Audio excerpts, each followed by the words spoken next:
Everybody knows the $500 billion supplement industry will say whatever it takes to get you to shell out more money. You know that, right? But the supplement industry started with such good intentions, fill gaps between what we need to be our best and what we realistically can get from food. But with all that noise, it's hard to distinguish between what helps and what hurts. In this video, I'm gonna break down the 4 supplements that you should have in your stack in order to maximize the work that you're putting in the gym. Number 1.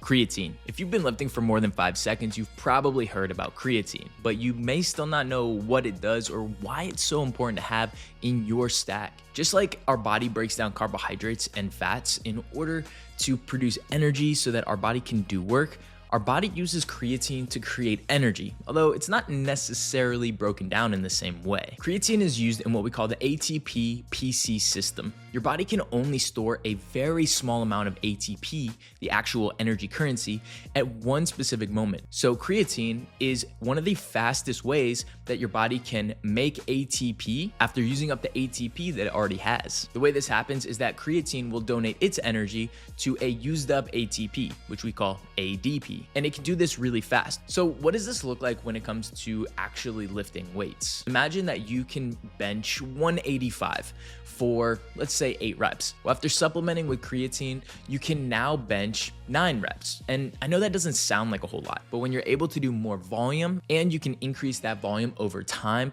then that can add up to some pretty significant gains. So essentially, creatine allows you to just be a little bit stronger, but that little bit can add up over a long period of time. Now, creatine can also help with your recovery. So let's say you have a really hard workout, you're pretty sore.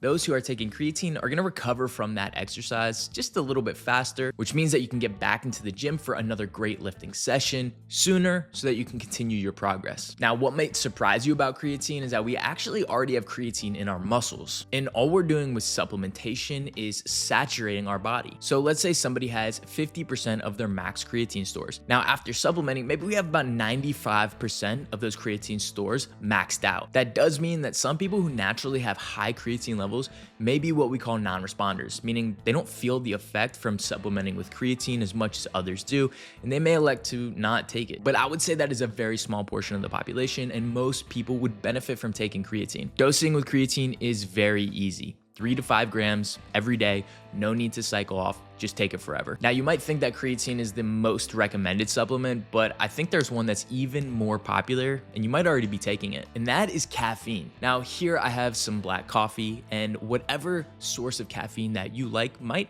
be okay, but some are definitely better than others. Caffeine is really helpful because it increases the perception of energy, meaning you feel more energized, and also decreases the perception of pain. And this is one of the best benefits that you really get from caffeine. Because of this increased sense of energy and this decreased perception of pain, you're gonna go into the gym like a force to be reckoned with. And if you know anything about training for muscle growth, you need to get in there and you need to push it probably beyond your normal limits. And the reason I'm talking about caffeine and not pre-workout is because most of the benefits from pre-workout come from the caffeine itself. Now, I think some pre-workouts are okay and are well formulated, but that's the exception, not necessarily the rule. Most pre-workouts have a lot of stuff in them that you don't necessarily need or don't have a lot of research behind them. And the ones that do have the right ingredients oftentimes don't have enough of them that the research says actually works. There are some exceptions to this that I've mentioned in the past, such as Chris Bumstead's Raw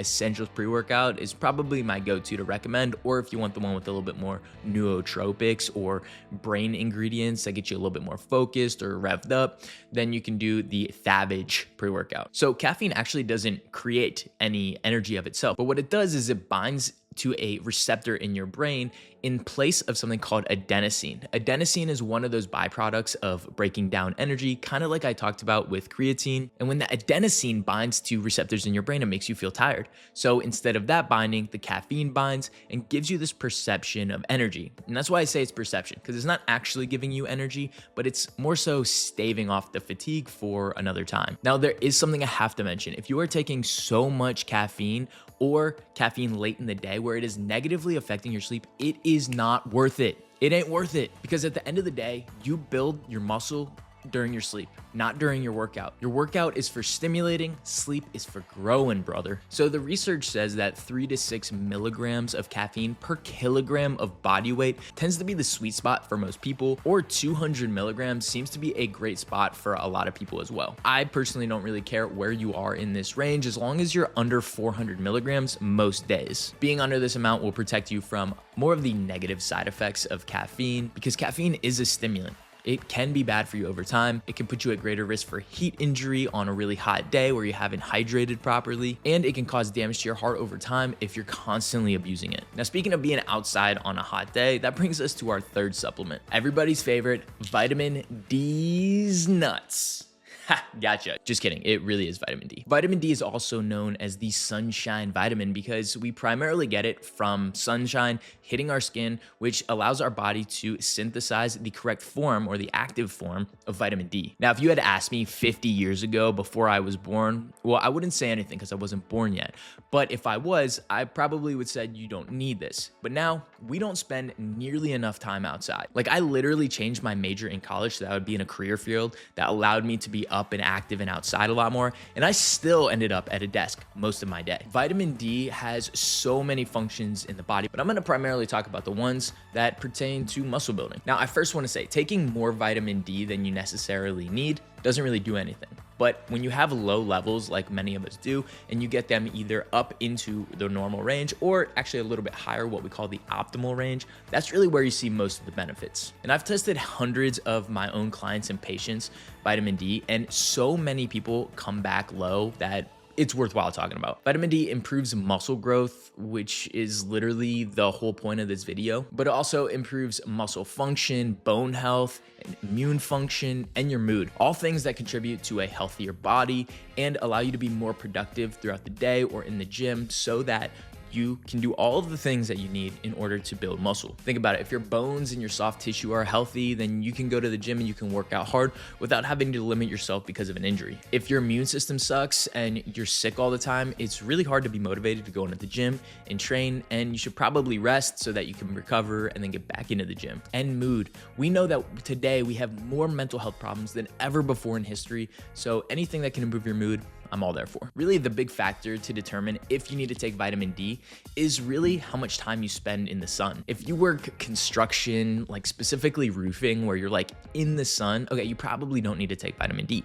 But many of us who only go outside in order to enjoy the sun and thus are using things like sunscreen, which blocks the synthesis of vitamin D, or you're blocking the sun by wearing a lot of clothes, then you probably are gonna benefit from vitamin D. And there's two other risk factors I do wanna mention. If you have a lot of excess body fat, or you have a dark skin tone, you actually synthesize less vitamin D, so it may be even more important for those people to supplement as well. Now, it's hard to tell you exactly how much vitamin D to take, but you can go to your primary care physician, ask them for a vitamin D blood test, and that'll give you enough information to supplement appropriately. But for most people, taking 1,000 IUs per day isn't gonna be dangerous, and it could help you. Although, if your vitamin D is really low, it's not gonna be enough to bring it back up. In summary, if you can't get out in the sun, take vitamin D because it directly helps your muscle growth. Now, the next supplement doesn't directly help your muscle growth, but I think it is important enough in your health and secondary effects that it will help build muscle just more indirectly. And that is omega-3 fish oils. Now, through all the data, there's no research that says that taking fish oils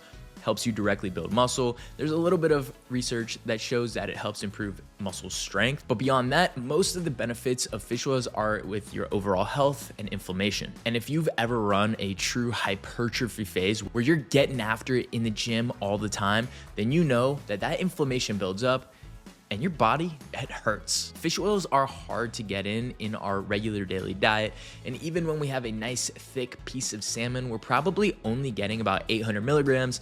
And I'll tell you, that's probably not every day, unless you're like a salmon fisherman and like all you eat is salmon. But it turns out I'm not a salmon fisherman. So taking fish oils can fill that gap that we need in order to reduce inflammation, improve muscle recovery, and improve our joint health, which let me tell you, as you get older, I don't care how well you take care of your joints, you're gonna get a little bit of pain if you're lifting really hard. Now, there is a way to test the omegas in your blood through a company called OmegaQuant, and it's actually a reasonably affordable test if you wanna invest in that. But for most of my patients and clients, What I do is about 2 grams of fish oils per day for 3 to 6 months, and then we bring it back down to about 1 gram per day for eternity. If I do have a day where I consume a really high quality fatty fish that has a lot of omega-3s, I may skip my supplementation for that day, but for most days, I'm still taking this. Now, there's one more supplement I wanna talk about. It's not in the 4, it's an honorable mention, but first I wanna talk about third-party testing. Look, supplements can be sketchy, and there's plenty of studies that show that a lot of supplements on the market are contaminated with things like heavy metals or supplements that you're not expecting to get, or even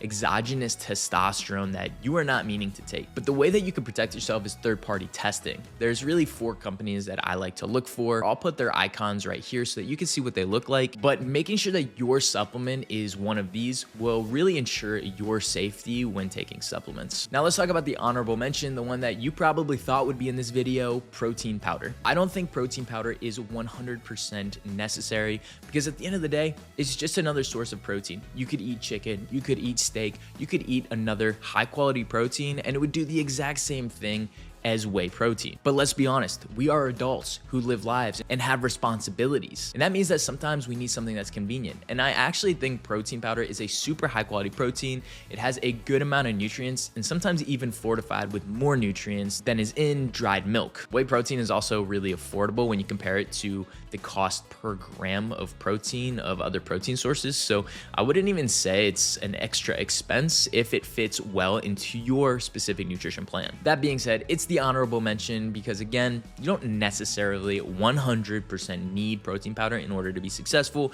but it's another tool that can be there to help you hit your protein intake if you need it. Just don't be slamming like 5 to 10 protein shakes a day. Diversify your nutrients a little bit more than that, but 1 to 2 shakes per day is more than okay. And look, supplements can be really great to fill gaps in what you need that you can't necessarily get from food on a consistent basis. But at the end of the day, supplementation is not the most important thing. What is training in the right way and eating the right amount of calories, the right macronutrient balance. So in order for you to lock in all of these factors, check out the Build Muscle playlist on my YouTube because I'm giving everything that I've used with thousands of clients away for free. And all I ask you to do is like and subscribe if you get value from it. So check out that playlist or this video that YouTube thinks is best for you, and I'll see you over there.